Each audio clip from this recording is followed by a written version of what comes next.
Welcome back, dweebs. Special edition for you. We got Danny Yeah. in the house. Danny, how you doing, sir? What's up, Kevin? I'm doing great. Okay. I love to come on the very special occasion and shoot the shit about a great movie. And today we've got a great one. Oh yeah, dude. This is gonna be a lot of fun to talk about. I am excited. Now, if you were really into this movie, or if at the very least you're interested in talking about it, you're in for a treat because our buddy Noah is in the chat, and he and I have about an almost an hour's worth of our chat on weapons that will be coming out either tomorrow or Saturday. So you'll Hell get yeah. the full range, all possible thoughts that we had. And but that was me walking right out of the theater. So this time, Danny, we've both had some time to marinate with this thing, do a little Oh bit of yeah. research.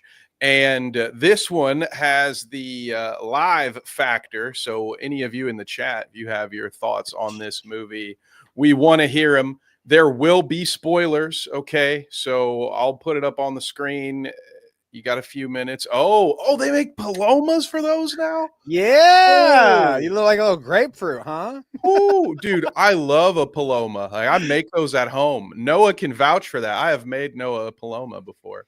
I like palomas almost as much as that Justine lady, or that was her name, right? In the movie, likes to go to the liquor store and pound on fucking double bottles of vodka in one Ooh, night. God, dude, that hit too close. Oh, that's too real, dude.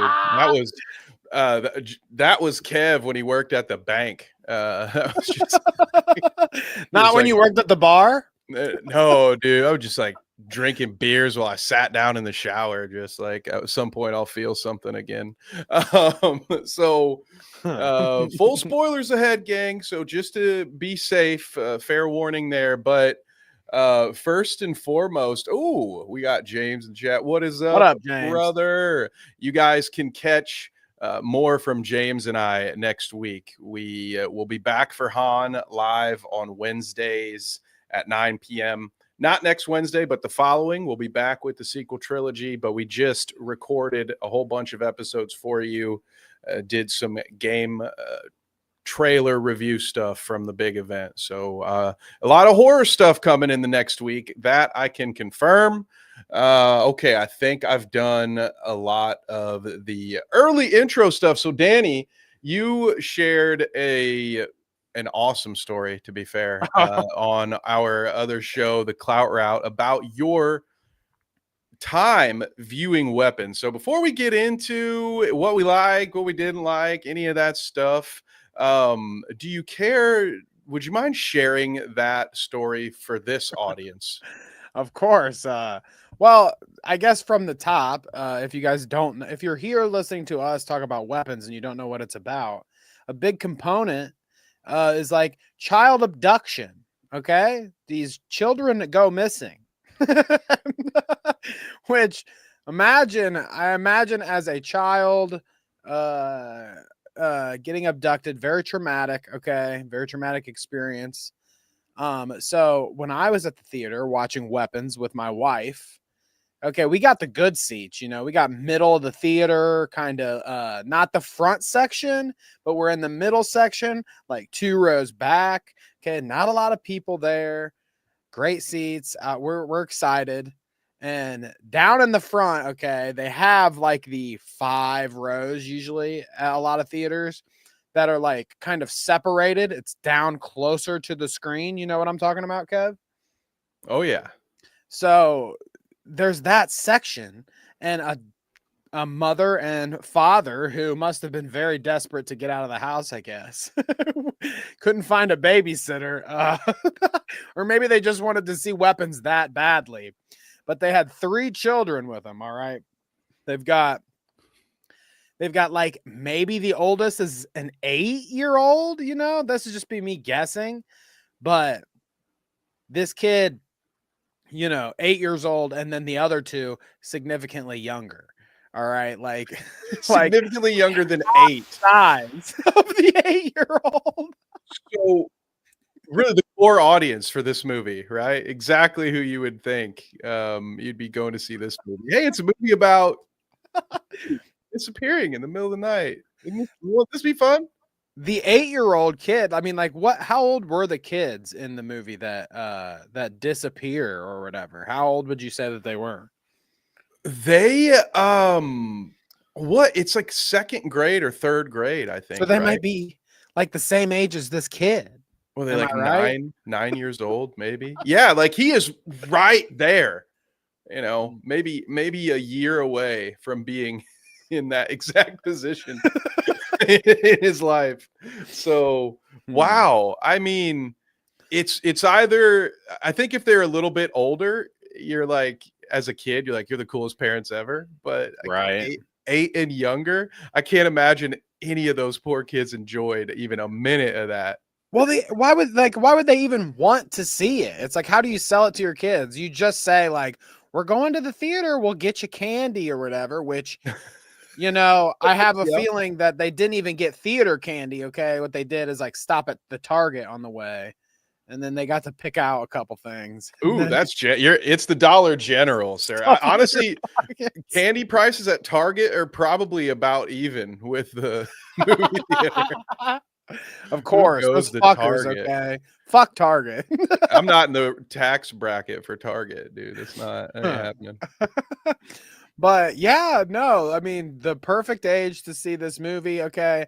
And just throughout, you can imagine what I heard. The kids, "Mommy, oh," they're like, "This is scary, Mommy." I hear like, "Mom, I'm scared."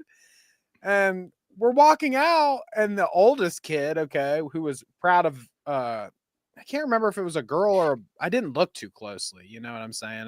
I was disturbed that there were children in the theater, but I hear the kid go like, "I kept my eyes open the whole time, Mom, and they didn't," or whatever, and like the other kids are like terrified.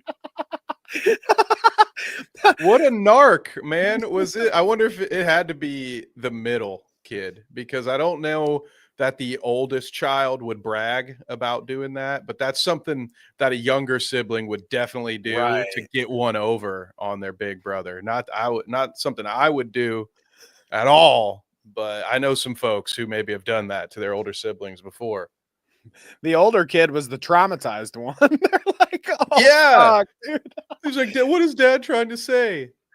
You go you go to school, like the 8-year-old goes to school the next day, and one of their friends is like, "Oh, my aunt has to come and stay with us for a few weeks, okay?" Like, Yeah.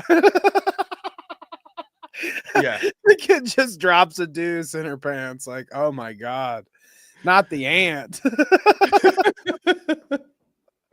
You're a Uh, goner, bro. You're a goner. I think, all of this is because one of those 3 children accepted a Werther's original from some old person at a park bench or in a mall, and mom or dad had to really make sure they got this message home, like, "Timmy, we do not talk to strangers." you know what? Even worse, the kids might have just been abducted. Like, all right, just like the aunt does in the movie, she's like, "You don't say a goddamn thing to anybody." You know, fucking the 2 people that abducted these poor kids are like, We're gonna make you see this fucking movie. And you don't say a damn thing, and anytime you address us, it's mommy and daddy." It's like we didn't know. Oh my god, yeah. Maybe that's it. You might be onto something, actually. That would make about as much sense as any logical explanation we could come up with as to why someone's someone brought their 3 young dependents with them to see weapons of all things. Uh, but I guess yeah, before we like get into super spoilers, because we will, I mean, it's hard to talk about this movie without getting into spoilers, to be honest. But isn't it interesting that Zach Kreger, I believe is his name, uh whitest kid you know guy. Okay. First off, he dropped the movie on Trevor Moore's like what do you call it? The day he died, I guess. Yeah. Which is an interesting tribute to your friend. I mean, I can appreciate that. But isn't it interesting that these like funny guys are so good at making scary movies? I mean, Jordan Peele, I guess, would be the other one I look at that's like makes these really good modern horror films, and they're both comedy people.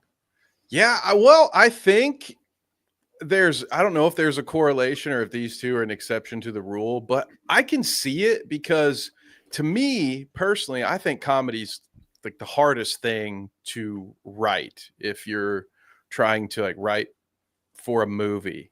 You know, there was a certain peak in comedy films, I feel like, that has long since passed, and I can't really name too many great comedies in my recent memory. And the ones that I can think of are normally dark comedies at this point. Like they still have some horror element. Meanwhile, horror is like the perfect entry point for filmmaking, right? I think there's a reason most low budget and indie films end up being horror because you can use your limitations to your advantage. Oh, I don't have good lighting. Great. Well, we'll put the monster in a dark room and nobody can see it. Oh, I don't have a good boom mic. Great. This villain doesn't talk. How scary is that? Dude's never going to say a word.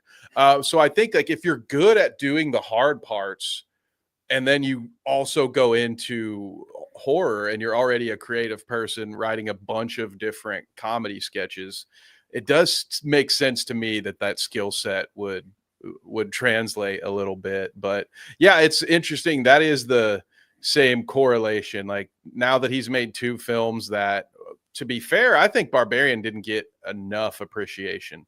I know haven't seen it. You're either going to love it or hate it because there's a big split at a certain point. The movie, there's a big twist, but it's like halfway into the movie, and then the tone switches dramatically, and then it kind of comes back. Much like this movie, in a sense that for me, it felt like this movie took 40 something minutes to really get going. That's what I was about to say to you. It's interesting. Is that a shtick? Is it like an M. Night Shyamalan thing now that this Zach Cregger dude? Because this one kind of is like you find out what happens like 2/3 of the way through the movie, you know, or I don't know how far you would say, but you kind of find out what's going on with the kids, and then it continues on. You know what I mean? It doesn't like end at the revelation, or like they don't find the kids and then it hits like the big crazy moment and then it's over. Like it kind of plays out a bit after the reveal. So is that this guy's thing then, I guess? What was Barbarian about? I think it might be. Okay, so full spoilers for Barbarian. And I do think that you guys should watch it because as I stutter, I'm getting excited here. The thing about Barbarian is I can't really explain it to you without spoiling it because it splits in half. So as long as you're all right with me spoiling it for you, you won't hurt my feelings. I will tell you. What up, Kang? And so here we go. Barbarian starts as this looks like it's going to be this creepy dude. It was this main character. She books what do they even call them? An Airbnb, we'll say. She's got a job interview in Detroit. She books an Airbnb. She gets there really late at night. It's a quiet town, but it's a well-painted house. She thinks nothing of it. She gets there, and it's been double booked. And so there's this dude. It's like the dude who played Pennywise, I think, or one of his brothers. And so he kind of looks a little creepy. It's a Skarsgård. Yeah, dude. So he gives you the willies as soon as you see him.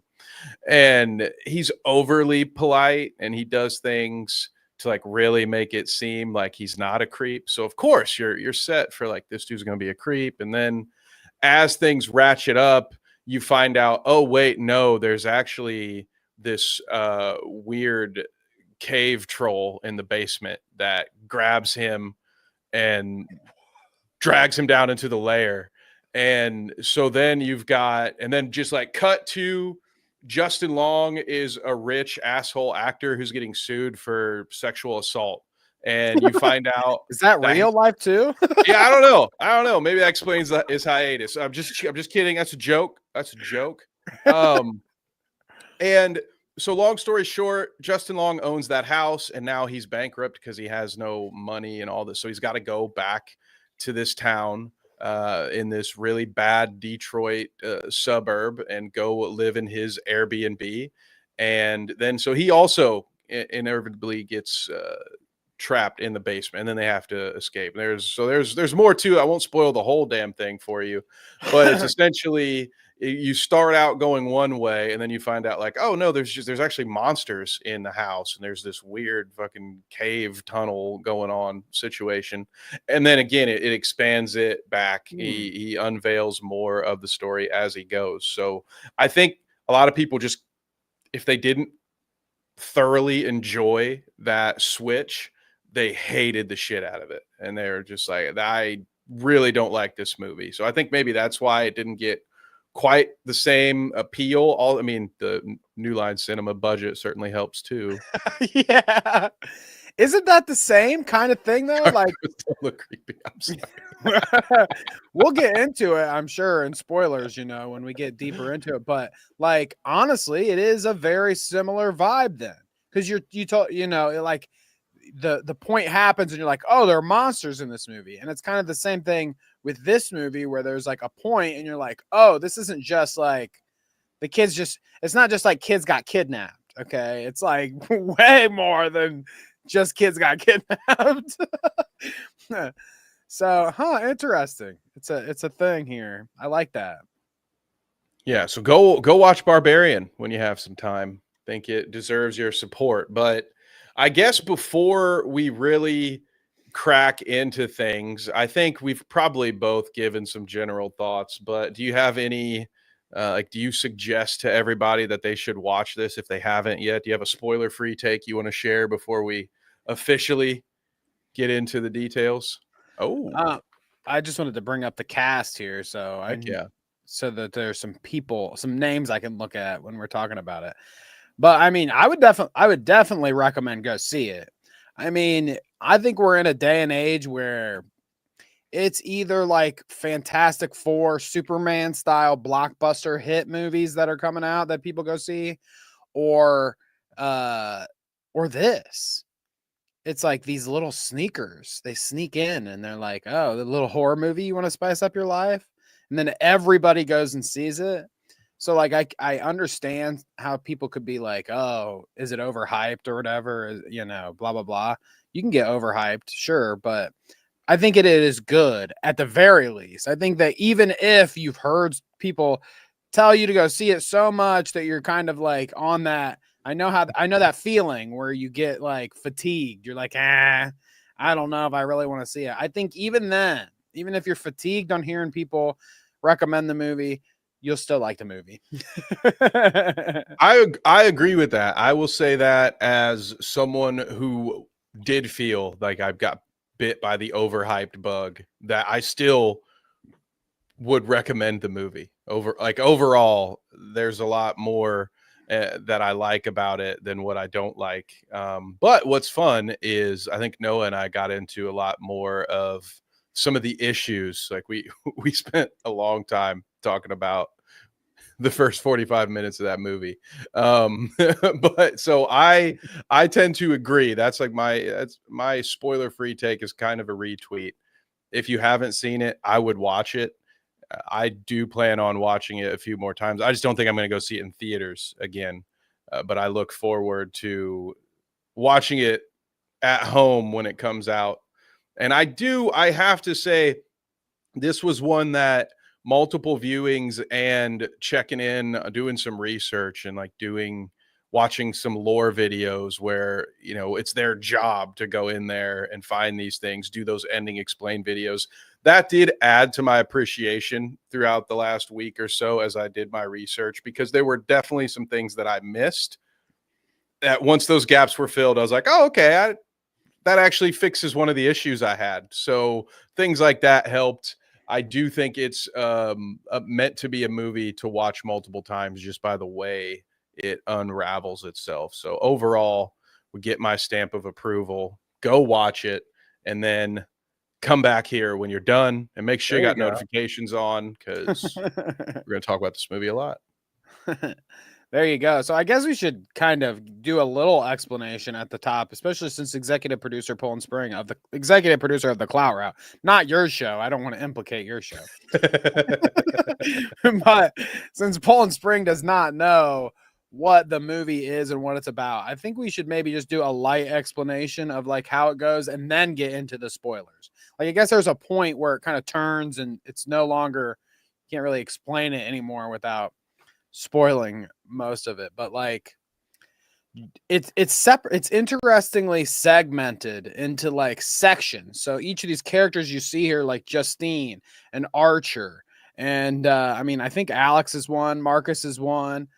All of these characters you see up here kind of get a segment, okay, where you will see the events of what's going on from like more like maybe not their perspective. It's not like a first person thing, but it follows around Justine or whatever and Archer and yada yada. So as Kevin was saying, how him and Noah shouts out were complaining about the movie a bit in their review. Justine is how the movie intros. Am I right? It's how it starts with her segment. Oh well, it's when it officially starts, it does. And it's before that, there is about what felt like 10 minutes of narration from a character that I don't believe is otherwise in the movie.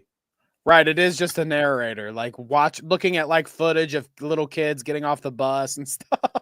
So how I interpret it now is that it's like a kid from the present day, whenever you're sitting down, telling the story of when this happened. This is sort of how I've come to explain it to myself now. Now, when I first walked out, I was not thrilled about the bookend narration that the movie decided to do. Not my favorite choice, but yeah. So yes, it was Justine. Sorry. So you start with Justine, the teacher, spend a ton of time with her, and then chapter. But the broad strokes is that Justine's the teacher of a classroom where, was it 17 kids, all but 18 kids, 17 go missing. Yeah, at the same time in the middle of the night, and they all Naruto run out of the house. Can I find it?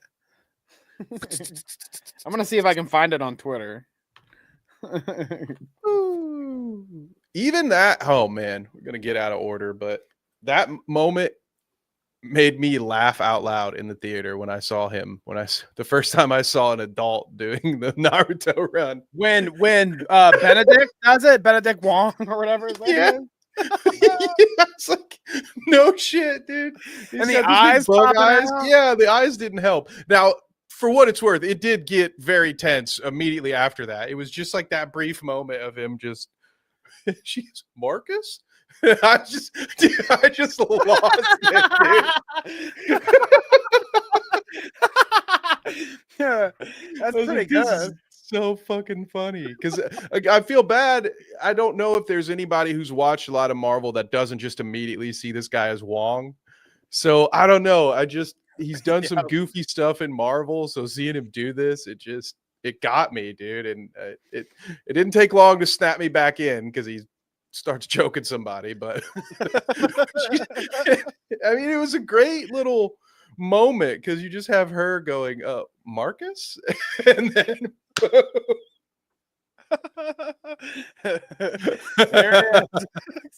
there you get a little better look at the eyes there. Bam! What the hell, man? Oh, okay. Yes. Nice. Yeah, dude, those eyes, like that was maybe a little too much.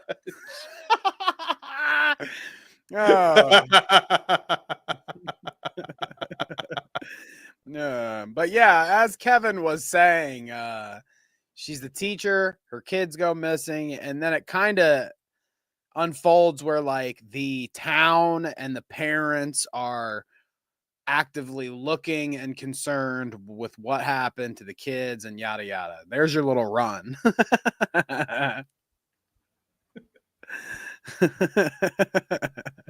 It wasn't an interesting creative choice to do that. Yeah, I wonder if people know what we're talking about when we say Naruto run, because it is very much that. I would hope so, because I've never even watched a bunch of Naruto. I And just had a college roommate that did, so like I know what it is. So I'm hoping that one bled through. And so okay, so we're gonna get into the spoilers of it all now officially with all of this, because as you said, pretty much once you get through with Justine, so it's the typical stuff. People are at each other's throats. People want to blame other people. Um, Someone accuses Justine of being a witch. So it's just so it's really spray hard to go painted. through this plot without like doing it scene by scene, because you're like, oh yeah, well early on she gets freaked out in the middle of the night. There's some good jump scare action of just red herrings that she gets spooked at home. Somebody calls her and threatens her, and then she goes outside and after being ding dong ditched a couple times, and she's got witch on her door, which is important for later because it's going to be revealed later. And that is one of the things I will give it, even though it was slow for me in the beginning.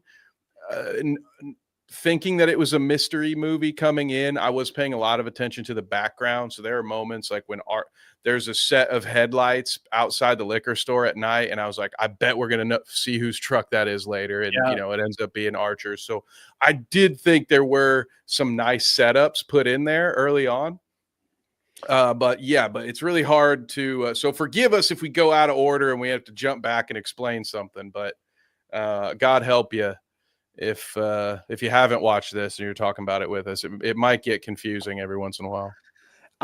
Well, because it does kind of, because it's separated in segments, like it shows Justine's perspective or like what happens to Justine at first, then it goes to Archer, and then it goes to Marcus or whatever, and then it goes to the druggy kid James, and yada yada. It like cycles through these people, so you get to see like things that like you watch Justine's segment and things happen to her, and she obviously interacts with Archer or with James, the well, maybe not James the drug dealer, but she interacts with some of these other characters.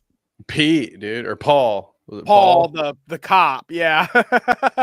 Simultaneously my favorite and least favorite character of the movie, I think. He's definitely, it's funny when you see Paul in Justine's thing, you're like, oh, this guy doesn't seem too bad or whatever. Like he's just like some guy. And then you get to see Paul's part from his perspective, and you're like, oh, this guy is an absolute dickhead. What a pile, dude. Yeah.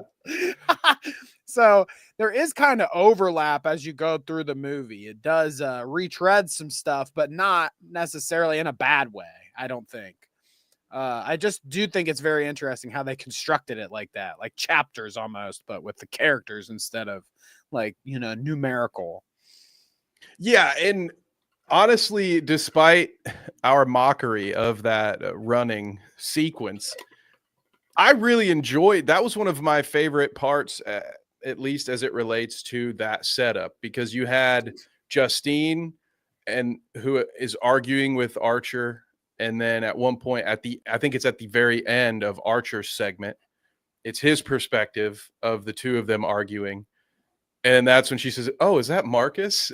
And then boom. And then it's chaos. And now we finally start to, once all of that gets situated, then we get Marcus's small backstory, and you at least figure out what the hell is going on. So I think it was somewhere around like the 42 or 45-minute mark, I think, when that happened. And I was definitely all in at that point. Right? Once I was like, okay, what are we doing here? But yeah, as far as the format of the story, the non-linear timeline stuff, generally speaking, I do like that. I enjoy it. I love getting to peel back the onion. So that's what Noah was saying when he said the Mickey Mouse thing. Where did he do? Yo, where's the Mickey Mouse logo? I didn't notice it. At first I thought it was just a rib towards Disney, which is, makes perfect sense. We do that all the time here. So I didn't link the two together. I forgot all about that. So shout out to Noah and Kang on this one. I don't know that I don't think there's there's an explanation there. I think that one's just a continuity error. We fucked up. He's no Kubrick after all, huh? Have you ever seen any of those Whitest Kids You Know skits? I mean, he comes from humble beginnings, so he's liable to fuck up. Dude, oh my God. Yeah, what were you gonna say? Sorry. The poor husband. No, I was gonna say though, I guess like explaining it into, because obviously there's a twist, and that's where the spoilers come in. So I guess explaining it into that, as we're going through the characters that like get chapters, there's a chapter. So Justine, the main girl, I guess you would say, the teacher, she is like sleeping with a police officer that's in the movie. Okay, one of the police officers, the guy that me and Kevin said was a scumbag when you find out about him. Yeah, dude. She sleeps with this police officer, and when eventually it gets to his chapter, the police officer's chapter, and we see some of the movie through his perspective. And the police officer deals a lot with this drug dealer, or like not dealer, I guess he's a drug user. He sleeps in a tent in the middle of the forest or something. But those two, the interaction between the cop and the drug kid are so awesome and funny. I want to talk about that. But basically, when it switches perspectives from the cop to the drug user kid, eventually the drug kid finds it. He's in his segment, he's finding all these ways that he can make money so he can get his fix. You know, he's stealing shit from little kids. He's doing this and that to sell to pawn shops and stuff, forks to make money. But he gets an idea. One of his schemes is to, I mean, I don't even know if he has any other idea about this house besides that he just walks up to a house, right? He doesn't like, I don't think the druggy kid learns anything about like, oh, there's nobody there at the house or anything. He kind of just takes the chance, right? Yeah, he sees evidence. And I guess just to clarify, a kid in a young man type of sense, Right, not one of the second graders that's missing. It's not that. It's not a story where the one kid who didn't get abducted was actually on crack, and that's why he was imagining it all. Yeah, it's just all in his imagination. No, he's, I mean, a teenager at least, but probably a college age kid who is definitely not in college. All right, as we can tell. Like early 20s. Yeah, he's a lad. There we go. The drug lad, as we will call him. I think he notices like a bunch of newspapers on the driveway, Danny, or something like that. And so he thinks, oh, somebody's been gone for a while, so I can go in here and steal some stuff. So that's what he ends up doing. He ends up going in, he ends up raiding the house. And you see it at a different point in the movie with Justine. She interacts with the same house because the house happens to belong to the one kid. Well, he lives, his parents, but he lives at this house. The one kid that didn't get abducted or disappear. And she's trying to like talk to the kid or whatever. And you see her go there. And when she looks through the windows, she sees the parents sitting on the couch, and they're still sitting on the couch. So it's kind of weird when you see it, you know, something's up. So when the druggie goes into the house, you get to see the parents close up, because he's like, oh, what's under the TV stand? And he starts like looking at their DVDs, and then all of a sudden there's two people just sitting on the couch behind him. Yeah, they're like in some kind of coma state, except they're sitting. They're just sitting, you know. And they don't react, so he continues upon his business, raiding the house, looking all around, seeing which just shows you how much of a crackhead he is. Like, he just keeps stealing their shit once he realizes they're not going to move. He's like, wait, they're not there. Hey. He's like snapping in front of him. He's like, what's up? They're tranced out. Like, I'm going to steal their flatware. Sell it to the pawn shop. Dude. Well, that was something interesting to me too, that I must not understand. He steals the silverware to go sell to the pawn shop guy, it's like, what? Because it's silverware? I mean, it's not like actually silver. He just like gets the worth of the metal. Maybe because he got the whole set. The guy can pawn shop a whole set. See, I've only ever understood, Danny, and apologies, gang, for this pawn shop tangent. I did not intend, but I've only ever understood one perspective of a pawn shop, Danny. I can get selling a guy your guitar because you're a little low on some money and you're hard up and you're like, I'm definitely coming back. I can get pawning off your PlayStation 2 because you know you're going to come back for it. I've never once thought to myself, I should go to the pawn shop and see what they have for me to buy. It's never even crossed my mind. Right? Like, who's going to go get silverware? Yeah, like, do people go there for cutlery? I wouldn't know. No. Maybe. Do people sell their vacuums for heroin? He melts it down and makes idea. I mispronounced vacuum.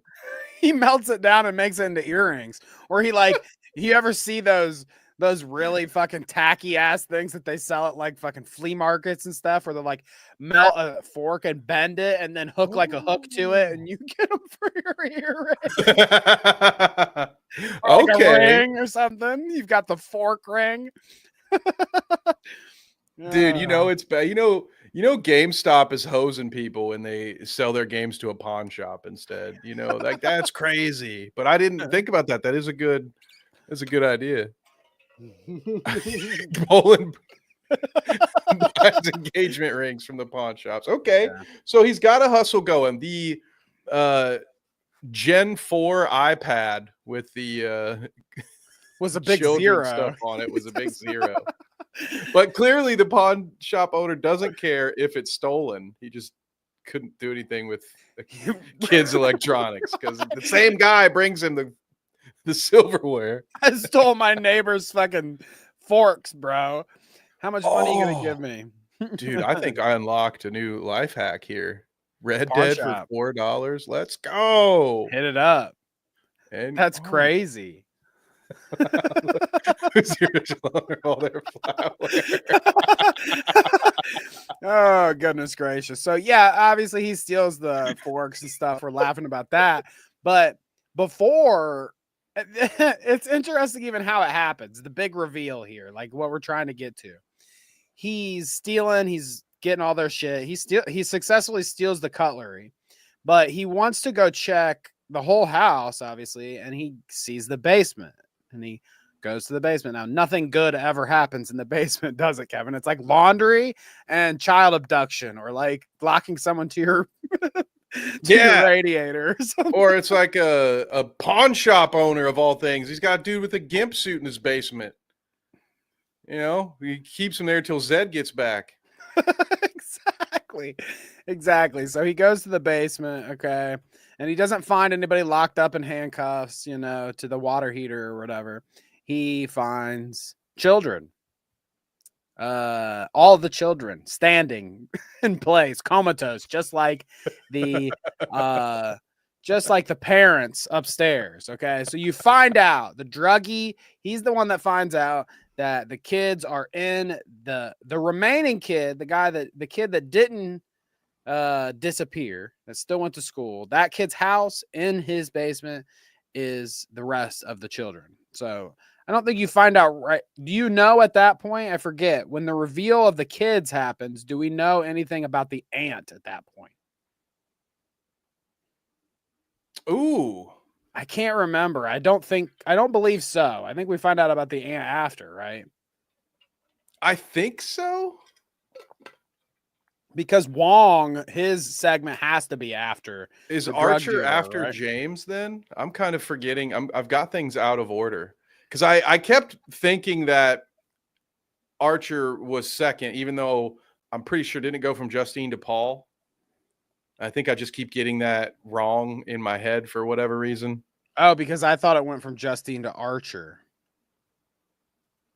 I did, yeah. I can't remember. It's not like it really matters. You kind of see it all unfold throughout. You still don't have a full picture. Yeah, you don't quite have the full picture. Or maybe I think maybe you did get Gladys first, and then either way, I'm sorry, I can't remember now. I'll pull up Gladys though, because Gladys is the queen. That's one of them that we really got to look at. But Anyways, like we said, you find out where the kids are. Okay. And then shit's really on because the kid's like, because the drug lad, okay. The drug lad, we'll save that. We'll The answer drug that lad question shortly. finds that the kids are in the basement, okay? And then when he goes and sells the cutlery that he stole from their house, he sees a sign that says there's a reward for the kids. If you can find if you have any information regarding where the kids are at, you get like $50,000 or something. Okay. And at this point, the druggie had already dealt with the police officer, right? He already got punched in the fucking head by that crazy police officer. Now, Kevin, I do have a question for you about the interaction between the drug lad, and the police officer.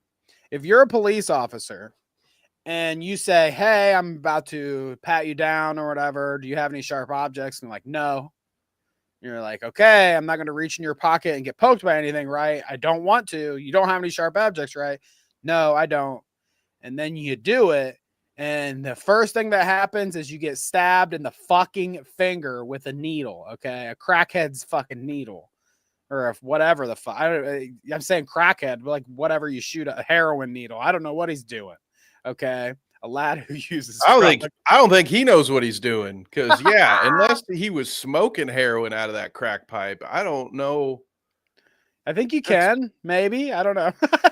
What they call that in the 80s, speedballing. Like that's a great way to an early grave. Just get your heart as fast as it can be beaten and then slow it all the way down. But the first interaction with the cop and the drug lad and the needle, if I was the cop, okay, and I reach into the guy's pockets after saying that so many times and get stabbed with the needle, like, I don't know if punching him in the head is enough. Is that radical of me to say, Kevin? I'm just saying we all know whether or not your dash cam would be on, but go ahead, Danny, continue. I mean, like, it's so disgusting too to see him reach in and he pulls his hand back out and he's just like the end of his fingers all bloody and he's stabbed from the drug needle. Like, and then the dude get in retaliation, the cop punches him in the side of the head, knocks him out on the ground. Okay. And it gets all captured on his dash cam. So he's a little nervous about that. But yeah, dude, like, I don't know if I would stop myself at punching him in the side of the head.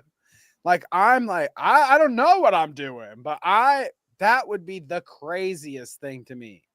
That is so nuts. Cause like, yeah, that could be a death sentence for you. I know they laugh. Yeah.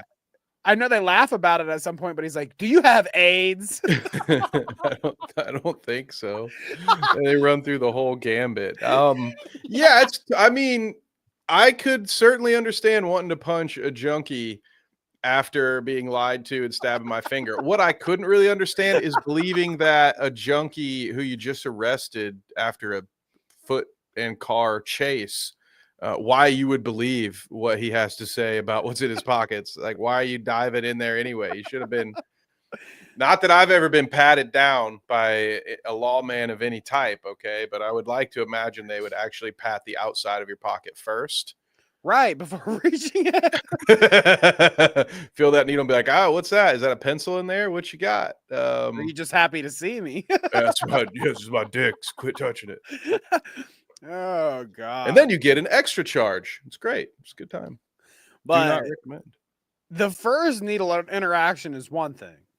But then after the kid learns about the drug lad knows where the yeah, I saw that one, Jay. I should have pulled that one up. I'm sorry. The drug lad knows where the kids are. So, and he's been looking for money the whole time. So he wants money. Now the cop tells him, "Get out of here. I don't want to ever see you again." But the temptation of $50,000 is a little too much for the drug lad. Okay. And he wants to go tell at the police station, where the kids are.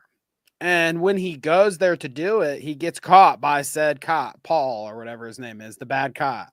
And he gets chased down. And there's another needle interaction, Kevin. And the double needle whammy was the next one was fucking way too much for me. I was like, I don't know what it was about the second needle encounter, but I mean, I do know what it was, but it made me ill, like actually sick. This was gross to me because there's an interaction where the drug lad's hiding in his tent or whatever, away from the cop after a chase. The cop comes up, sneaks up, and he's getting ready to unzip the tent. So the drug lad grabs for the needles, a handful of needles this time. So we're talking like, I don't know, Kevin, 4 or 5. Yeah, it was at least 3 somewhere. Yeah. Mm-hmm. And he fucking goes blap when that guy unzips the thing, and he just gets sunk. He gets needles sunk right into his face. And I mean, at that point, I would think if I was a cop, I'd be like, well, I'm done. I'm dead. I'm dying. Like, there's no way that these 5 needles that I've been stabbed with now don't have AIDS or something. I'm so fucked. Oh, yeah, dude. Mm-hmm. That would be a straight trip to the hospital, I think. I think at that point I'm done dealing with the junkie. I don't even care. He can get away with it for all I care at that point. Take me to the ER. But what is it about this movie and the face? The face, Kevin, what is it? Because there's also another point when you're starting to see the reveal of the ant. We've talked about the ant. I guess we can go into that a little bit before Who you do see right there, right? Like that's what spooks James is he's running back into he's being chased by the cop, but he sees a little Gladys in the woods, or he thinks he does. And it scares Gladys. the shit out of him. And he's like hiding. And then of course, and that one I felt like, I don't know about you, Danny. I knew it was going to be the cop when he stabbed. I feel like that was where they were going with that. It was right. set up, but yeah, it was Gladys was like the extra spooky thing where he's like, oh shit. I did think that was cool how they spliced her into Archer's dream, into that little moment. So she was there a couple of times randomly. Yeah, I do have a question about that. Keep that on the back burner, Kevin. Remember that as we go forward, because I do have a question about the Gladys stuff. But when we're like first learning about Gladys and like seeing her interaction with the kid, which Gladys is the one surviving kid's aunt that moves in with him and his parents, and all the chaos ensues after that. Okay. But when you're learning about Gladys and you learn that she's a crazy voodoo witch with a little tree that she can do voodoo with, she first voodoos the parents, and that's who the drug dealer sees on the couch, and yada yada. They're all voodooed up, and at first they're voodooed up at the dinner table, and the kid gets to see his parents at the dinner table or whatever, blah blah blah. But when the kid finally realizes that the aunt is doing some voodoo shit on his parents, he's disturbed by it, as you would be. He's like, what the fuck is going on with my parents? And to show her authority, much like the needle to the face stab, she makes the kid's parents stab themselves in the face repeatedly with forks. And like over and over again. They're just like, and I don't know if that's like a thing. Like if Zach knows that the face with the pointy objects and stuff is like maybe something that gets a reaction out of people. I don't know. I never realized that I would have that kind of reaction until they started doing it, Kevin. Yeah, that moment probably got me the most as far as exactly what you just did. Like, it just gave me the shivers. And I think he is on to something, because not only is it creepy and unsettling, but it really demonstrates how not in control they are. Because I think anybody watching that, unless they're like 8 years or younger and their parents are doing this as a punishment, I think most people would know that nobody has any desire to cut their own face, So it's just sort of like, it'd be one thing, like, who hasn't known somebody like back in high school or whatever, you would see people would welt their arms or whatever. Like, you've seen people will do shit to themselves, but no one's going to stab themselves in the face. So it really shows that she is the boss now. And God, did it make me want to get up out of my chair when it happened, Danny. It did give me the willies. Definitely. But yeah, I guess we find out after the cop gets stabbed in the face with the needles, then they come to the conclusion that the drug lad knows where the kids are, and he's willing to tell the cop and go there with him to get the kids. And they do that. And Gladys, the witchy lady, is a lot. I mean, like Kevin said, she's the one that's in control. And that's like for all of the movie practically until basically the very end.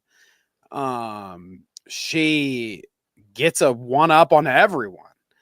And I mean, she fools the parents, then she fools the kid, she fools the cop, she fools the drug lad. You know, she gets them all. She even gets Marcus. Archer, the concerned parent, and Marcus, the teacher, the principal or whatever. So Gladys wins in the end. Gladys gets all of the Well, yeah, gets one over on everybody. Well, not in the very end. Yeah, I would say right up until the end, she had it. But anyways, so yeah, the twist kind of is you find out where the kids are, and then after you find out where the kids are, you start learning more about like the witch lady and what she does and how she got the kids and yada yada. So do you remember the point when why does it go into describing what Gladys did with the kids? I forget what is is it her segment of the story that leads into it? Or like what's the part of the movie that it starts Alex. to explain Alex, his story? Yeah. You get it from his point of view. So you never completely get it. I mean, what she says is, I thought your parents would make me better, but it wasn't enough. And so now I need you to grab something from all the kids in your class, which I believe was there in the first version of the script. It was like, it was Valentine's Day or something, and he just brought home all his Valentine's Day cards. So interesting. He didn't have to go all full, Tom Cruise and try to he stole all of their everybody. He's just like over there in the QB. Yeah, teacher of the year here. The most likely drunk Justine sitting there catches her quietest, most questionable student all by himself at recess, going through other people's shit, and she's like, "Yeah, nothing to see here. Move along, bowl cut. Is everything okay? I've seen that you've been a little quiet lately." He's like, oh yeah, everything's great. Meanwhile, he's making off with a bunch of the little kids' items. So yes, what the witch ends up making him do is after she takes over the parents, she convinces the kid to steal a bunch of the kids' items from school in his classroom, bring them back to her. She does some hooty vooty shit. And then we find out that is what led kids doing the Naruto run out of their parents' house, was that once Gladys the witch turns on her little magic, she can I guess she can make you against your will. I mean, turn your will off and then make you do whatever she wants. And she made all the kids run away at 2:00 in the morning or whatever it was to come to her house and stay the night in the basement. Yeah. And that, so that I understand the technical why, right? Like she's sucking or siphoning off their health or whatever. She's going to try to live longer and extract their youth, I guess, is the plan. I think it's a really bad plan to abduct that many kids at once. I think she'd have been better off going the Dr. Sleep route, where those folks kind of do the same thing. Okay. But they go, I think, like one at a time. They sap the life force, right? Like most hunters do. You pick off weak from the herd. You don't say, "Hey, we're going to bring the whole herd into my basement." No way anybody will ever come looking. And there is this whole secondary thread that we do have to mention because it's going to lead us into that final act where Archer, Josh Brolin, the very upset dad who's a drunken owner of a or maybe was he drunk or is he? No, he I might think not be drunk. Justine I think was he the just drunk sucked at one. his job. Yeah, he was just unable to cope and like kept screwing up his job. Right. And his son was the bully of Alex. So he was probably the one kid that Alex was like, "Oh hell yeah, I'm gonna help you out, Auntie. We're gonna get this Matthew motherfucker in your basement." Right. That's the one Alex would have done for free. The rest he did out of obligation. But so as you might guess, the bully's dad is a dick in the movie, and he's a bit aggressive, and he ends up being the one who painted witch on Justine's car, and he's kind of following her around, and he's also approaching other parents to ask for access to their Ring camera so he can do his own investigation. That was what I think Kang and Noah mentioned earlier. The woman he hassled was Zach Krieger's wife, and the husband that ends up doing his bidding, played by Justin Long. That was a fun little cameo. Didn't expect to see him in there. So this guy they must be tight, huh? Justin Long and the whitest kid you know, dude. It seems that way. It seems like they would be friends because that role, like that was a featured extra at best. But it popped me to see him, and I was like, oh, is this gonna be another asshole who dies? Like, come on, I actually wanted more. I was upset that there wasn't more Justin Long in the movie. I wonder if Zach is a Tusk fan like I am. Oh wow! Thanks for the compliment. Thanks, Polar. Oh goodness gracious! But yeah, boy, I was laughing so hard I lost track of what we were talking about.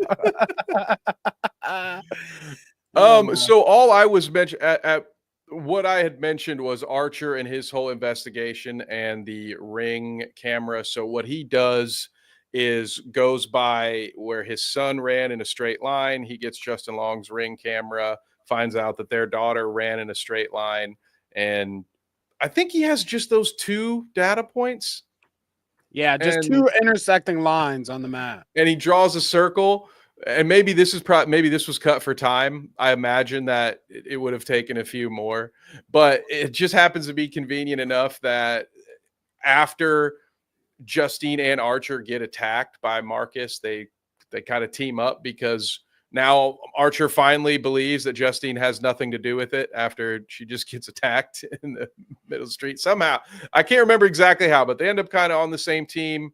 And he shows it is because of that. It is the blueprint. Okay. And she's like, oh, that's Alex's house. And she was already kind of stalking the young man in the first act. I forgot to mention that because, again, I went a little light on the first act. Okay, good. Because we do talk about it at much greater length tomorrow's show. But yeah, she's like really trying to force a conversation with Alex, which so she also was there, same as the drug lad, saw the newspaper, saw the parents and all that stuff. So they finally believe each other. So you have that secondary investigation going on that's going to finally lead to them catching Gladys of all people. So there's that. So go ahead. Sorry. I was going to say, we kind of, I guess, left out the point. There is a plot thread. Okay. So what kind of like makes what kind of like leads for the stars aligning and the 2 main characters like working together to find the kids is that Justine, the teacher, gets attacked by the principal. But prior to that, that's basically they cut off each chapter with like something happening to the character. Okay. And when Justine's chapter ends, it's because the principal is attacking her at a gas station, and it ends after that. You don't see, oh, what happened to Justine? And then it picks up with somebody else and tells more of the story from a different perspective. So you know that the principal pops off at some point, but you don't know why. And he's doing the Naruto run and shit. You don't know what the fuck's up.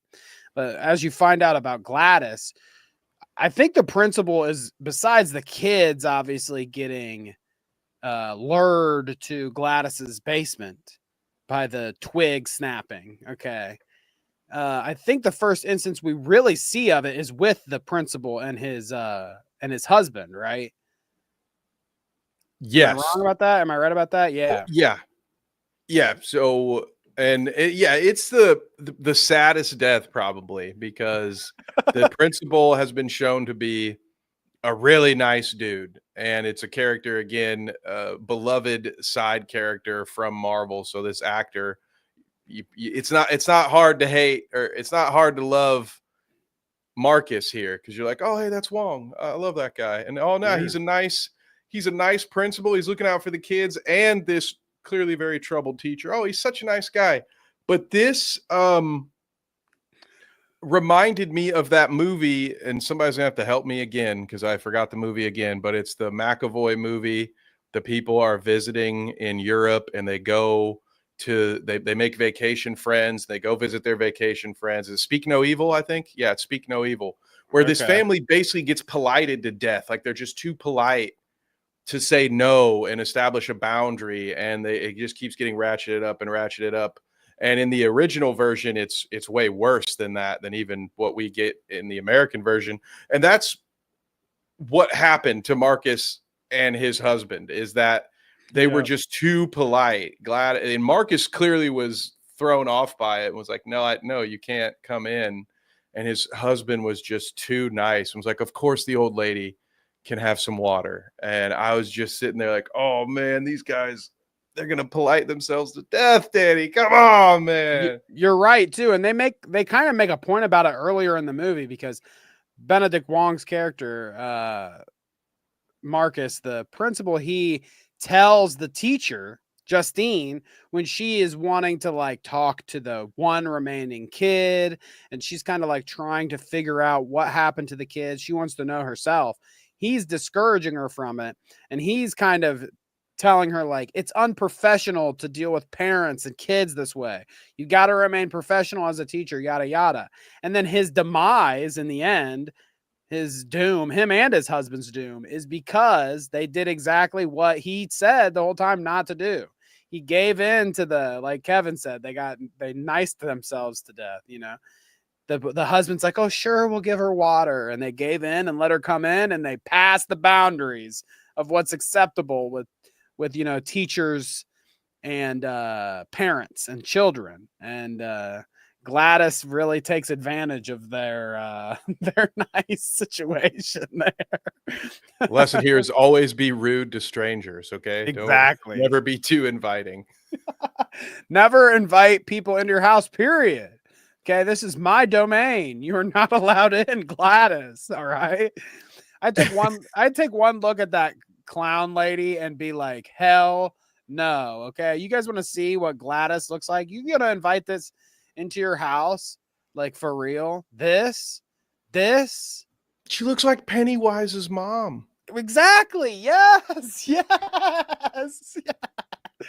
Yes, this is not coming into my house. Stranger danger is right. It's strangers with candy. She kind of looks like that lady, doesn't she? Oh yeah, dude. Oh no. She does look like the strangers with candy lady. Okay, a little bit. But Gladys comes in to the principal's house. She shows them her magic. She basically lays down the gauntlet and she's like, I'm a fucking witch, bitches. And you're going to do what I say. And she I'm fucking, witch, bitch. I'm witch, bitch. How does she, okay. So the witchiness, she has a plan. Gladys has a plan. Okay. And she can break off a twig of the plant, take the twig, and then is it that she wraps their hair around it? That's what it is, right? The hair goes around. Yep.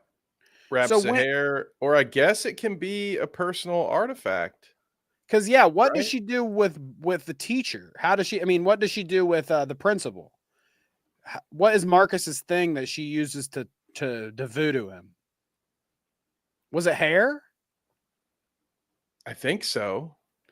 Because she definitely like cuts off like Justine's hair at one point. You see her do Or it. I think she cuts off the husband's hair. You have to have the hair is for the target because you remember she cuts Justine's hair, or I think actually it was the catatonic mom marching out there that Right. I cut the hair. The hair is the target, right? Yes, Yeah. that's how it knows who to So I go think you need after. like a personal item to take control of them, and then the hair of whoever you want them to attack, And then her and you blood. and your blood, and you snap it over a bowl of water, and when you drop it in the water, I think spell's over. I think. Right, cleanses them. They're back. They're just too catatonic, right? They don't actually get fixed. They're just like frozen or whatever. And then she can redo the spell or whatever. Because the parents, when she's doing it to the parents, she stops them from stabbing themselves in the face by putting it in the water. Oh, that's right, But but they're she does still still under the have them. spell. Yeah. And at the very end, they say that only some of the kids have even started talking, so that Not the parents. makes you think that they're all still catatonic. Yeah, and the parents never did, right? She had to Mhm. go. Alex had to go live with another alleged aunt. Yeah, there's the next movie. Yeah, it's gonna be Alex, but it's like Misery, and this time it's just a completely different evil aunt. Well, this was what was I saying pre-show? This is anti I don't know, but he goes and visits Uncle Touchy in the sequel. Oh yeah, yeah, that's right. Yeah. Oh no. He stays the night at Uncle Touchy's house in the Oh second one. no. That's a traumatized boy there, that Alex. But anyways, long story short, we're kind of taking a while to get to it. But she has a plant. You attach a personal item, her blood and some hair. You snap the twigs, and they're doing shit for you. So she makes Wong or whatever Marcus. Marcus. She makes Marcus murder his husband. She voodoos him, and right in the house, he fucking knocks his hubby on the ground, and then he bashes his husband's head in with his forehead until it's fucking pancake mush. And that's why he's got the beady eyes and the bloody face or whatever when he goes and attacks Justine later, the thing that we saw in the first place. But that is what kind of leads our heroes together, is that the principal attacks the female teacher that we've been following all along, and then the obsessed parent who's played by Thanos or whatever. Yeah, exactly. Yep. Saves her, and then they start to work together at that point. And as Kevin said, they hone in on the coordinates and find the house where all the kids are. And that's kind of how the movie goes from there. They get to the house and they save the children, don't they, Kevin? They save them somehow. They save the children. The dickhead cop gets his comeuppance. Unfortunately, the drug lad doesn't have a happy ending. But oh, good. I was going to ask, did people laugh in your theater when the drug lad and the police officer both end up getting put under Gladys's spell? She voodoos them, and so they fight the two protagonists. When they come to the house, they have to deal with the drug lad and the police officer. Justine almost gets choked out by the guy she was just having sex with earlier in the movie, and then the Thanos has to fight a enraged drug lad. Yeah, with crackhead strength. You ever try to wrestle with a crackhead? But did people laugh at that part for you in your theater? Because people were laughing. I was laughing kind of, because the shtick with the drug lad was like Thanos would beat his ass, and then 2 seconds later he'd be up screaming again, running at him. And then he just kept throwing. Yeah, it definitely got some chuckles for sure. Honestly, I'd forgotten about that part. It's kind of like one of those. It's kind of like one of those bits that it's one of those that it starts to go on for too long, and you're like, what the fuck is this? And then it comes back around by the end, and you're like, okay, he's got up 20 times. Yeah, that was definitely an okay, let's move on moment for me. But to be fair, that's just a taste kind of thing, because I have never enjoyed that bit.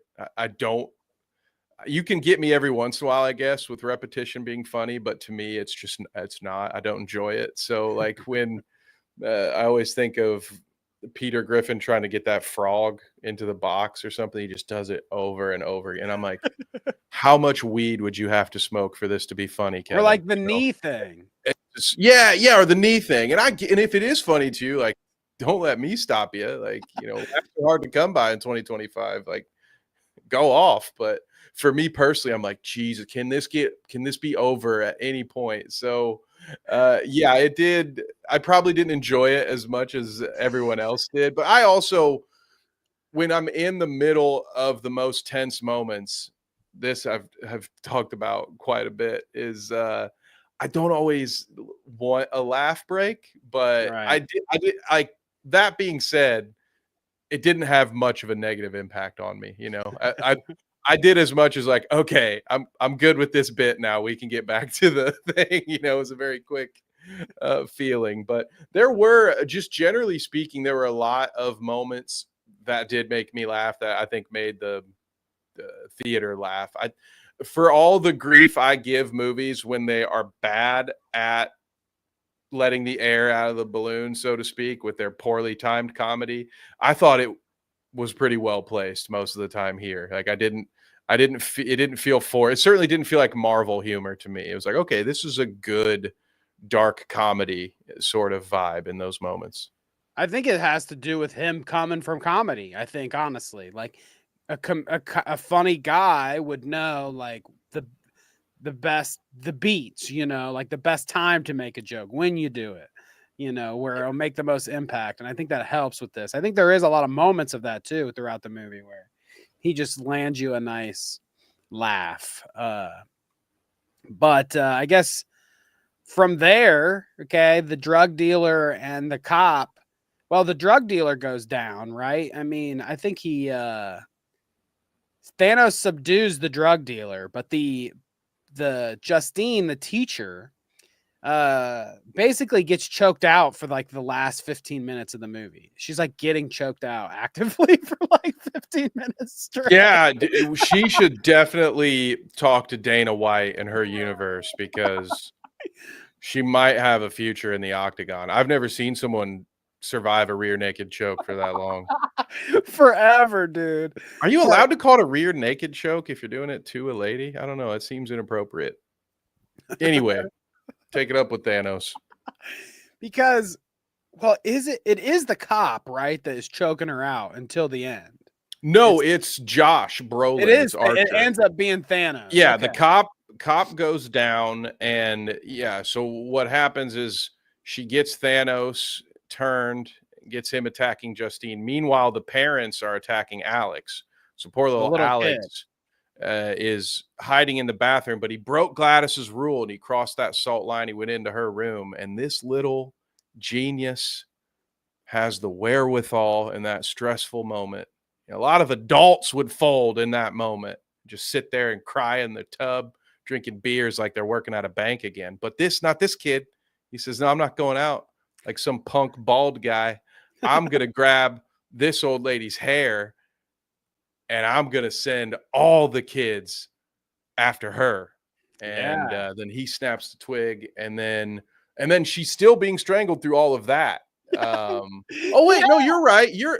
No, yeah. It was Josh, because then doesn't he just stop? He stops choking her, and then he walks through. He walks straight out, and she's like on the ground, like, and he's like, "Where's my fucking kid at?" Could you imagine if he hadn't been under the spell and like he sees his son and chases up? Because he finds them first, so he does have that moment where he's like, "Oh, Matthew, here you are."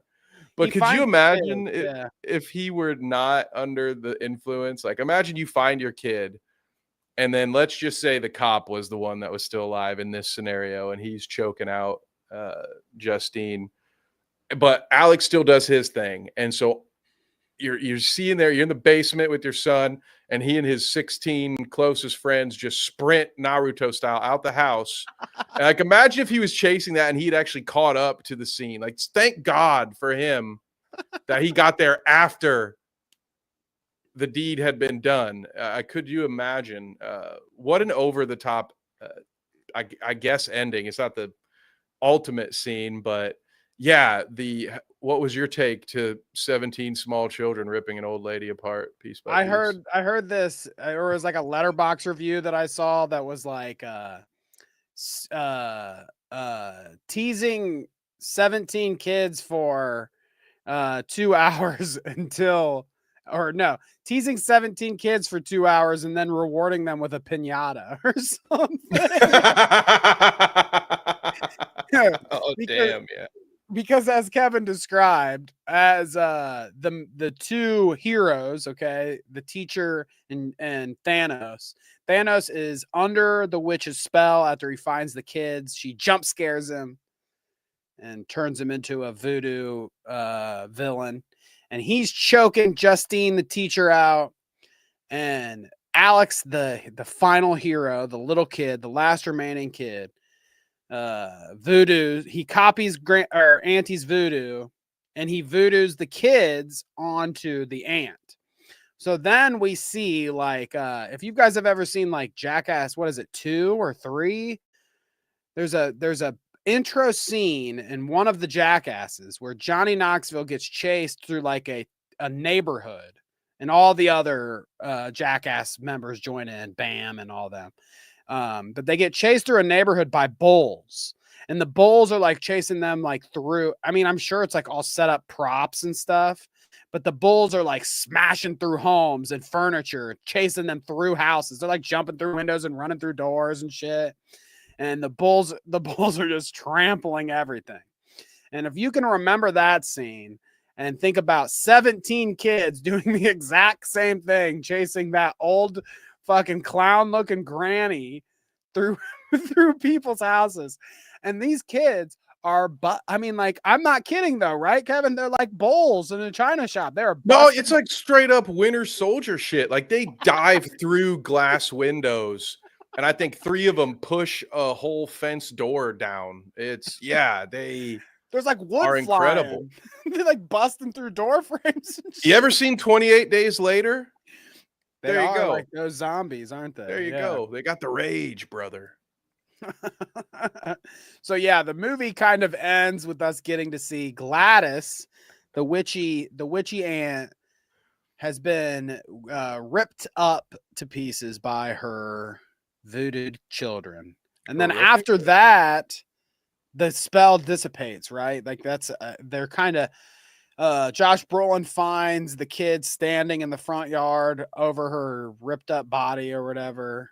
And he takes his kid home, and they kind of, does it go? Is there another scene after that? Or does it just end with Josh Brolin walking off with his kid, like over his ends shoulder? with the disembodied 12-year-old narrator that was not part of the movie in any other way, which I get now, but I really didn't like. I still not my preference. I'll just say that. I honestly think the movie. I don't know if I want to say it would be better without the narration. I think maybe it just could have done with less narration. Do you think they ate her? Ooh, that's interesting. Ooh, Does it show her? I can't remember if it showed her. It shows them ripping pieces. Like it shows them tearing her apart, but I don't know if they do show her on the ground. Oh boy. Did the kids get therapy? Well, this is a good point. Okay, so we've got 2 theories to go over that have been mentioned in chat. So did the kids get therapy? The movie ends with the narrator saying that some of the kids have even started speaking. So it sounds like most of them were still in this weird coma trance. What did that one say to Mike? That was like when the kids killed Pennywise and It. Yeah. Okay. Yes. Right. Okay.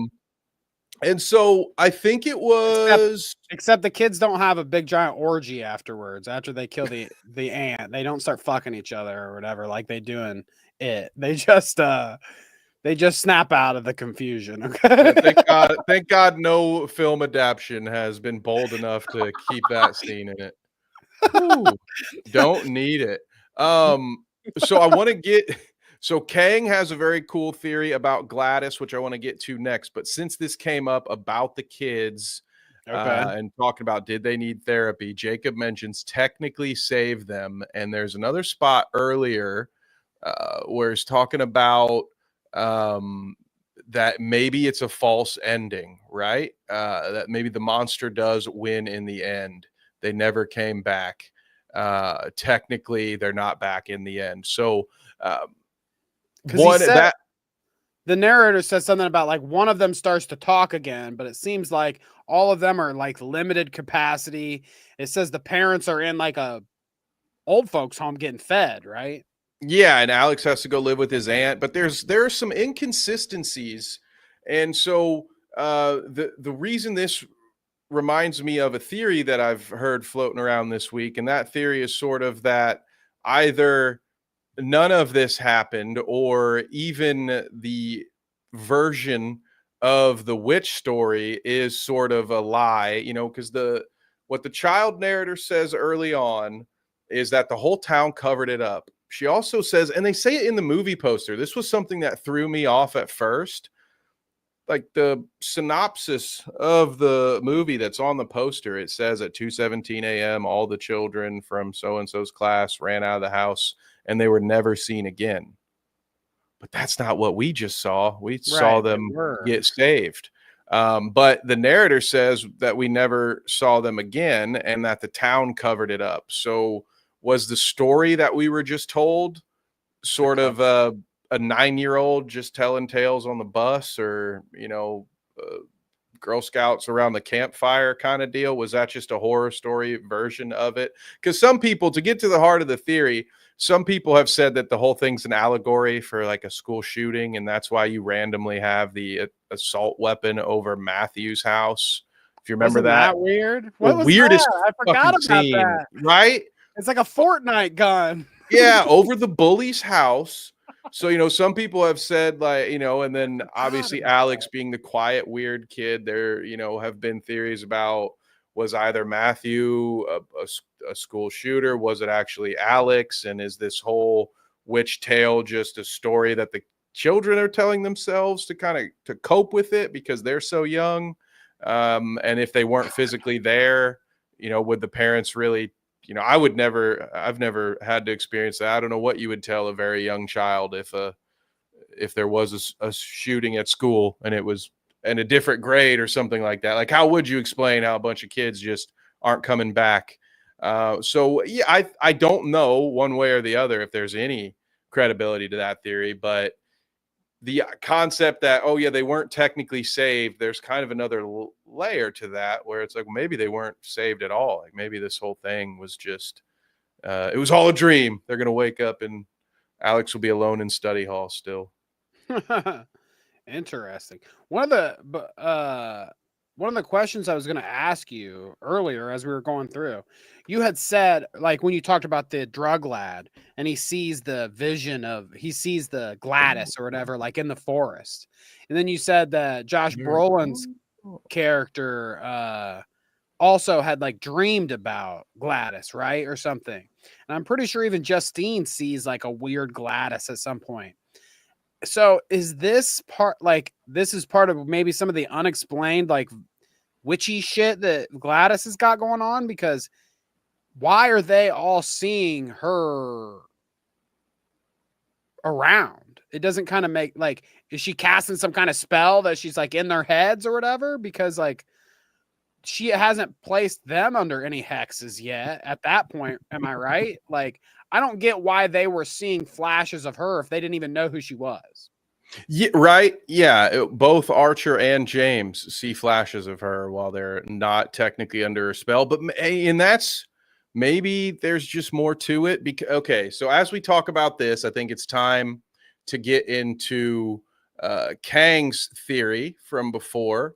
Okay. That this wasn't his mom's actual aunt. And I think, and help me out here, Kang, if I am misrepresenting, because I've heard a similar theory, so I don't want to careen this off a cliff if we're not on the same wavelength. But the idea being that maybe she had a real Aunt Gladys, but this Gladys is not her aunt. This is a being that has been around for a long time, and it's because of this clue right here. Which, as a nerd of a bunch of westerns, to hear the line consumption, like I immediately was like, "That's weird. That's an oddly specific term that hasn't been used in like 200 years."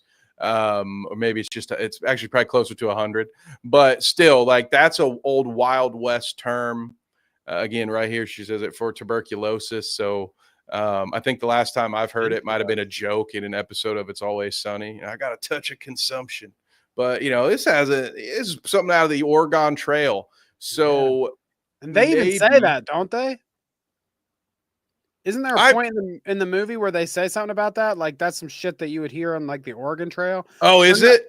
Yeah. Well, maybe I'm quite thinking possibly. Maybe I'm making that up, but yeah, it was specifically chosen for that reason. So they may have called it out. If they didn't, I think it was we were meant to notice it. Marcus does. Got it. Okay. No one says that anymore. Okay. Yes. Perfect. Edgar Allan Poe. Now. Oh, snap. And so I agree with that. I think Kang is onto something, and the folks that have this theory that perhaps Gladys has been around for a very long time. And I think it would make sense if she is stealing the life force from people. She probably, although she won't get much in the way of sustaining herself, the best way for her as an older woman to get away and get access to family would probably be to go to some nursing homes, some assisted living places, and I'm sure she could hang out in the lunchroom and not be noticed right away, and could take over a couple of old folks and then worm her way into their lives, because they mentioned that obviously it's not the dad's aunt, so he doesn't know her, but the mom, he says the mom herself wasn't that close to her.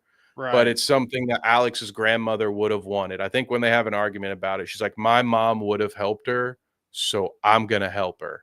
And so I think it was something like that, where Gladys took over someone's life and then was able to weasel her way in because, I'm your Aunt Gladys. You probably don't remember me, but your mother spoke highly about me. Something like that. I might be going in the wrong direction as far as the details, but I think it's something like that. So is that what she's dressing up like then when she puts on that clown makeup? It's like reminiscent of her actual aunt instead of whatever character she's putting on. She's like trying to look like their actual aunt would look. But I guess that's where I'm confused with the whole thing, is that even if she didn't know the aunt very well, I mean, I guess you could have some lady come stay at your house that says she's your aunt, but like you don't even know what she looks like. Yeah, there's a lot about it that like, doesn't make sense. Why are you letting I mean, like, I understand she's doing it out of compassion. She's like, my mom would have take care of her, took her in, so I should too, or whatever, and yada yada. But like, I understand that if it's like somebody you know who it is, like I guess she had to have an Aunt Gladys, right? She knows that she has an Aunt Gladys. But if it isn't her actual Aunt Gladys and it's some like being or whatever, like we're speculating here, why would she be letting some lady that she don't even know, like she never even knew what the lady looked like at all? It's like somebody she's never seen before, and she's like, "Oh yeah, go ahead and come stay. I know I have an Aunt Gladys." Yeah, I mean you make a good point. Your belief a little bit for that one, but it's kind of like my favorite M. Night Shyamalan movie, The Visit, where you have to suspend your disbelief for 2 hours that a woman would let her children stay with her estranged parents without checking to even see if they were, without looking once, like not looking them in the face, just puts them on a bus and says, go to see your grandparents in Seattle because I'm going on a cruise with your new stepdad. You're like, okay, all right, M. Night. All right. I'm with you. We'll do it. Or like in Armageddon when they said, let's put a bunch of oil drillers on the moon instead of teaching fucking the smartest people alive how to dig a hole. Sometimes you just got to roll with it. Yeah, that's true. But no, I guess if you think about it, like how I was questioning the visions that they were having, And I mean, she's already a witch lady. She's doing voodoo shit. Okay. So it's like, there's already True. fantastical parts about it. Kanga says she's a witch. So maybe she's able to, like, I don't know if she can, like, bewitch the parents when she meets them or talks to them and be like, somehow convincing them that she is the aunt so that they don't think about that part when she comes. Like, you know, she uses her powers in some way to convince them. Because if she is using her powers to, I mean, not only voodoo these people, but like if we think that she's putting her images, warnings to like the drug lad or to Josh Brolin or whatever, like don't look for the kids, and her spooky face is like the warning for that. If she can do that kind of stuff, maybe she can, you know, do some more magic that we're just not aware of. The only thing we actually see her do is like the twig snapping magic, you know what I mean? Yeah, there could be some more implied magic, some passive magic, you know, like sometimes like your Overwatch or Rivals character, you know. So sometimes you have passive abilities and you're Yeah, not really right. aware that they're going on. Right. For us, it's simple stuff like breathing and like walking. You know, you don't really think about doing it. You're just kind of doing it.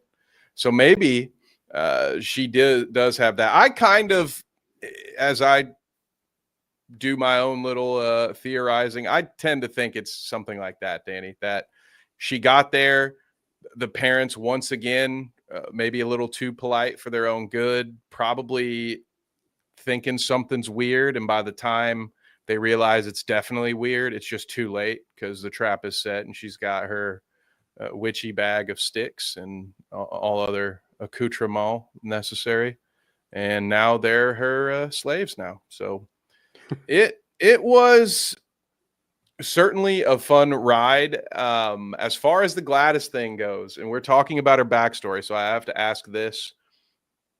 I think we touched on it a little bit. I think even when we talked on Clout Route, I know Noah and I touched on some of this stuff as well. But I wanted to know what your thoughts are on the discussions being open for a Gladys prequel. Not a Well, fan, here's the huh? thing. I'm not a fan.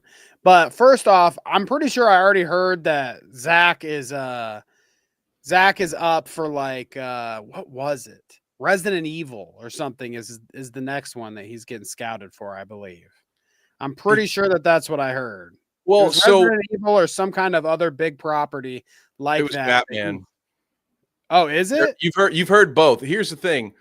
Every idea that Zach Krieger has ever written on a notebook got tweeted about like during this movie's first weekend of release. It was sort of like the hype train had gotten rolling, and I don't know. I'm assuming it was due to like the press that he was going out and doing a bunch of interviews. So people were, dude, this is a great idea. What other ideas you got? And he's like, well, I got this thing about Resident Evil.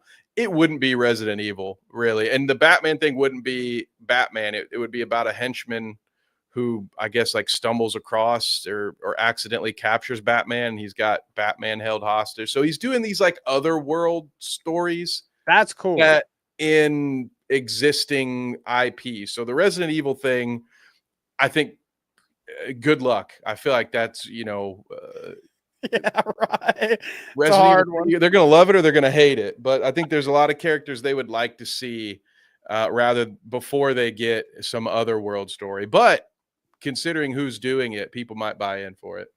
See, I would rather see him do something like that, like make a weird, like weird story about Resident Evil that we haven't heard, or a weird story about Batman that we haven't heard. But to do this Gladys movie, I think is just no. I mean, like, I would be, maybe I would see it just because I liked this movie, and like maybe that's what they're banking on, you know. But my gut reaction is like this is one of those movies I think is just needs to be. This is it. It's like this he can make he could even make movies that like exist in the world of weapons. You know what I'm saying? Like maybe that would be interesting where there's like, I mean, she's not the only witch, or there's other kinds of freaky things out there. And they make reference to like, oh, there was this town where the kids got abducted and a witch was eating them or whatever, blah, blah, blah. Like there's a situation where maybe other stories can exist in this world, but to like do a prequel about that specific character, I don't know. It's kind of like it takes this out of it. You know what I'm saying? It takes our fun of like speculation and like our imagination creating all these things. And we're thinking about our own fantastical backstory for her or whatever happens, or like these theories that Kanga was saying and stuff. Like, I think once you go to that next step and you take Gladys to a prequel series or something, it's like, all the whimsy is gone now. All that intrigue about it is gone now. Plus, it like automatically doesn't it automatically spoil this movie, kind of?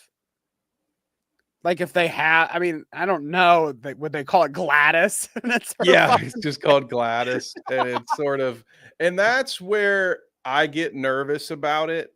And I have a quote here from an article that talks to the actress specifically about this that I want to read a quote from here in a second. But yeah, if it's going to be a prequel, I don't know that it's always a good idea to explain your monster. I think some franchises it's worked well, some it's worked really poorly.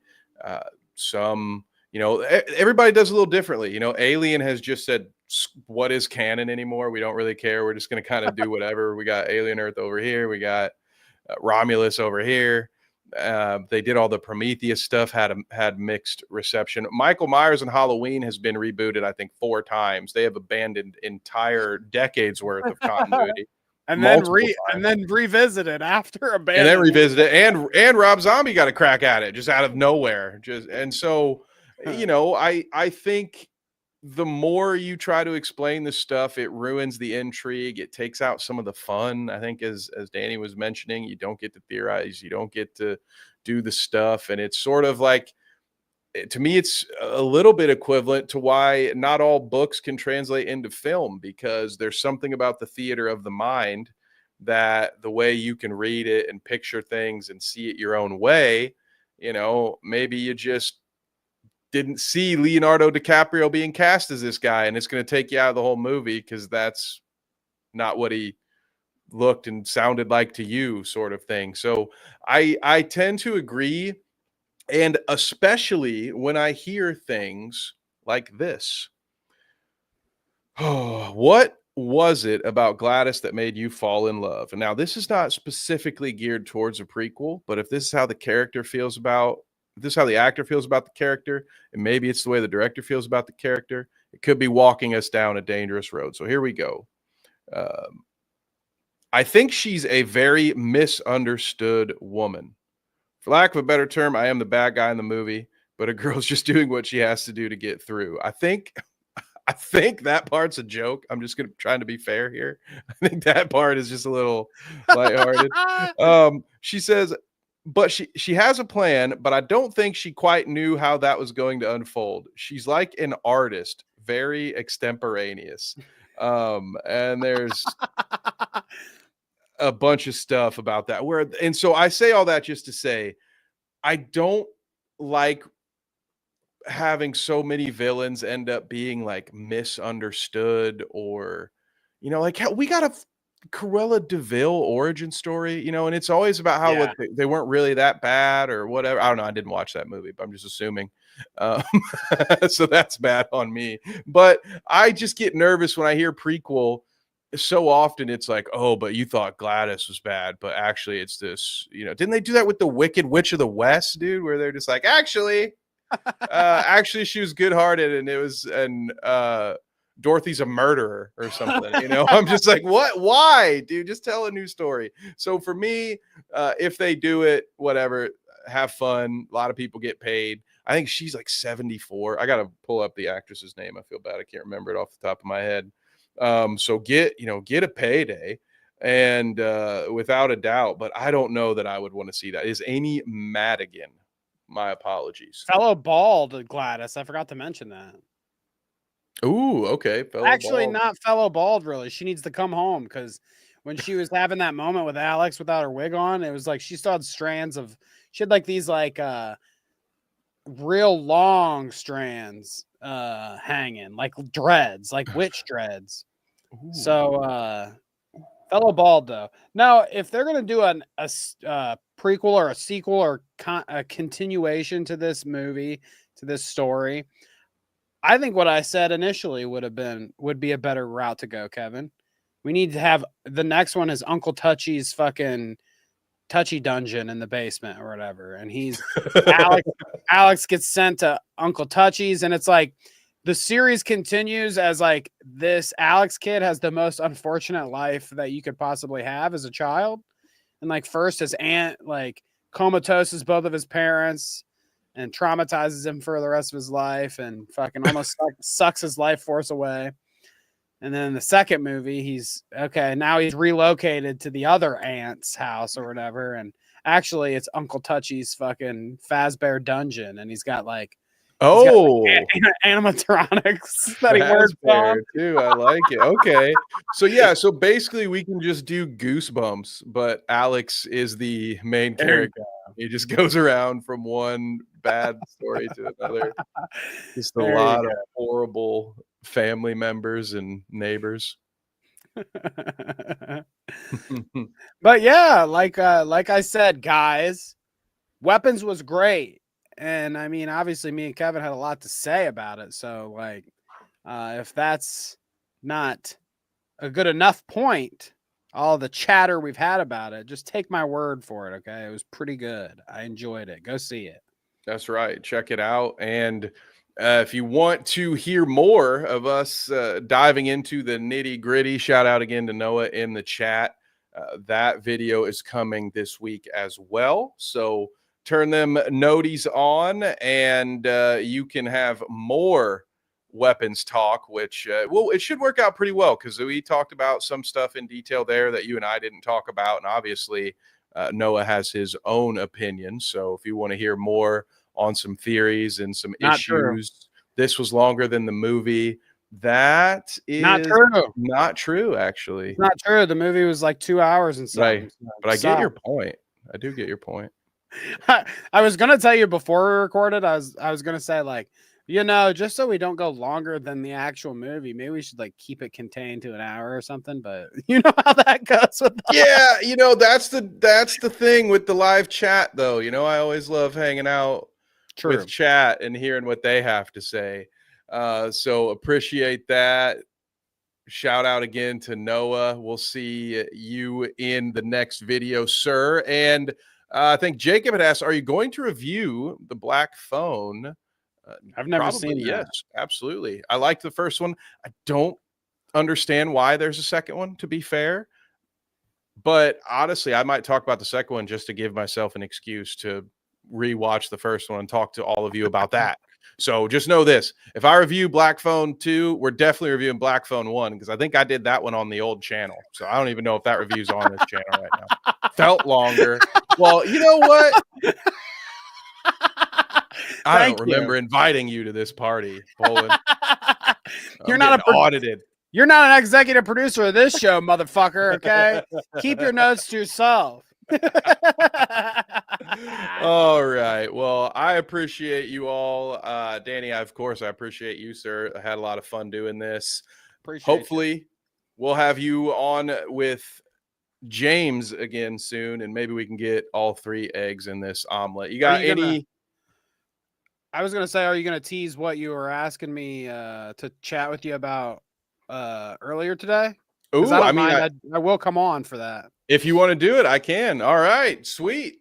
So we'll see the bald trio right there. 3 eggs in the nest on Monday. Now, I don't know what time we'll do it. It might end up being pre-recorded. So I guess don't quote me for Monday, but we are going to record it on Monday. New Fallout Season 2 trailer and a bunch of screenshots. And it's going to be me, Danny, and James talking everything Fallout 2. So keep an eye out for an update there. We'll let you know exactly the time and the place, but it will be happening next week. So we will see you all there. And of course, don't forget about Danny and I on Tuesdays, right? We on for next Tuesday, Hell 6:20. yeah. As per usual, we got Clout Route next week, so make sure you tune in for that. Of course. That's right. That's right. Well, until next time, gang, I appreciate you all so much. I honestly would love to talk just for 34 more minutes so we do beat the runtime, but we got other stuff we got to do. So we'll catch y'all later. Peace, guys.